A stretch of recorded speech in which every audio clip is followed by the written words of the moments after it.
มืดទាំងអស់គ្នាថ្ងៃនេះខ្ញុំសូមសួរអ្នកបន្តិចចុះ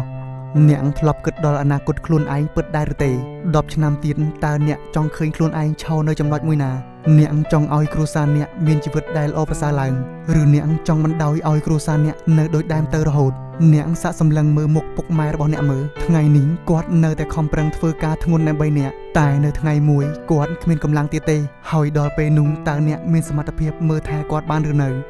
អ្នកធ្វើឲ្យពួកគាត់រស់នៅសុខស្រួលបានអត់ឬចុងក្រោយពួកគាត់ត្រូវមកលំបាកដោយសារតែអ្នកមិនខំប្រឹងព្យាយាមឲ្យខ្លាំងអស់ពីសមត្ថភាពគ្រប់យ៉ាងដែលអ្នកខំប្រឹងធ្វើនៅថ្ងៃនេះវានឹងកំណត់អនាគតរបស់អ្នកបើសិនជាអ្នកចង់ឲ្យគ្រួសារមានមោទនភាពថាអ្នកមិនចង់ឲ្យពួកគាត់នឿយហត់បន្តទៀតអ្នកត្រូវតែខំប្រឹងព្យាយាមធ្វើចាប់តាំងពីពេលនេះអ្នកមិនត្រឹមតែគិតនោះទេតែអ្នកត្រូវតែសម្រុកចូលធ្វើវាឲ្យដល់ទីបំផុតអនាគតរបស់អ្នកមិនមែនអាស្រ័យលើជោគវាសនានោះឡើយតែវាអាស្រ័យលើការសម្រេចចិត្តរបស់អ្នកនៅថ្ងៃនេះពេលនេះអូខេសំណេរមួយនេះខ្ញុំចែករំលែកទៅមិនមែនថាខ្ញុំធ្វើវាបាននោះទេតែនេះវាគ្រាន់តែជាការផ្ដល់កម្លាំងចិត្តឲ្យខ្លួនឯង